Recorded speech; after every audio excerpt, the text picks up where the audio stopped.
जय श्री राम भक्तों, हिंदुओं के पवित्र ग्रंथ रामायण की प्रत्येक घटना, संवाद और प्रसंग से कुछ ना कुछ सीखने को अवश्य मिलता है और ये संवाद और शिक्षा आज के युग में भी उतने ही प्रासंगिक है जितने त्रेता युग में प्रासंगिक थे। ये घटना राम रावण युद्ध की है। सुबह मेघनाद से लक्ष्मण का अंतिम युद्ध होने वाला था।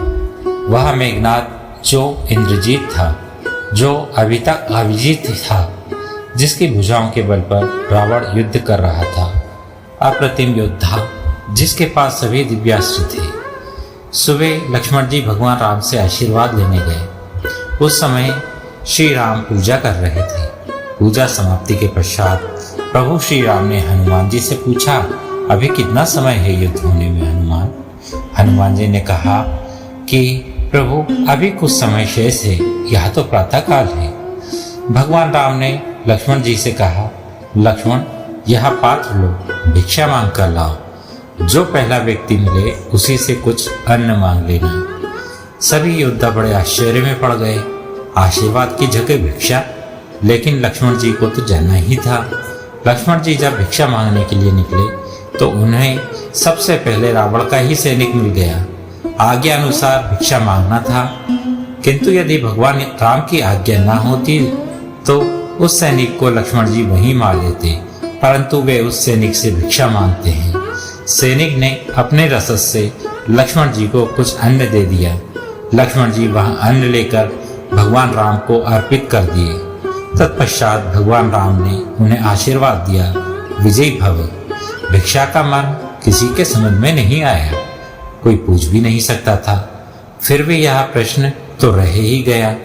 फिर भीषण युद्ध हुआ।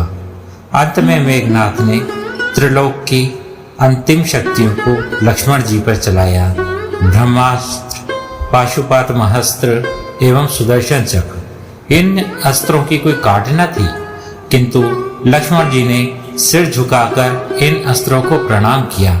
सभी अस्त्र उनको आशीर्वाद देकर वापस चले गए।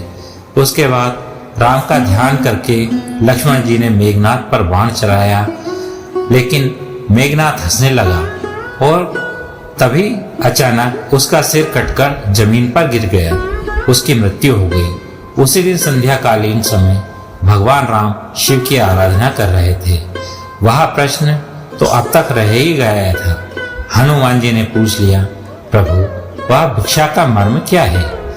भगवान राम मुस्कुराने लगे, बोले, हनुमान मैं लक्ष्मण को जानता हूँ। वह अत्यंत क्रोधी है, लेकिन युद्ध में बहुत ही विनम्रता की आवश्यकता पड़ती है। विजय तो वही होता है जो विनम्र हो। मैं जानता था कि मेघनाथ ब्रह्मांड की चिंता नहीं करेगा। वह युद्ध जीतने के लिए सभी दिव्यास्त्रों का प्रयोग करेगा। इन अमोघ शक्तियों के सामने विनम्रता ही काम कर सकती थी। इसलिए मैंने लक्ष्मण को सुबह झुकना बताया। एक वीर शक्तिशाली व्यक्ति जब भिक्षा मांगेगा तो विनम्रता स्वयं ही प्रवाहित होती है। लक्ष्मण ने मेरे नाम से बाण छोड़ा था, किंतु यदि मेघनाथ उस बाण के सामने विनम्रता दिखाता तो मैं भी उसे क्षमा कर देता। भगवान रामचंद्र जी एक महान राजा के साथ अद्वितीय सेनापति भी थे। युद्ध काल में विनम्रता शक्ति संचय का भी मार्ग है। वीर पुरुष को शोभा भी देती है। इसलिए किसी भी बड़े धर्म युद्ध में विजय प्राप्ति के लिए साहस के साथ साथ विनम्रता और धैर्य का होना अत्यंत आवश्यक है। इसीलिए रामचरितमानस में गोस्वामी तुलसीदास जी ने भी लिखा है, धीरज धर्म मित्र अरुणारी, आपातकाल पर किहिं हिचारी। इसी के साथ बोलते हैं, जय जय सिया राम, जय जय हनुमान।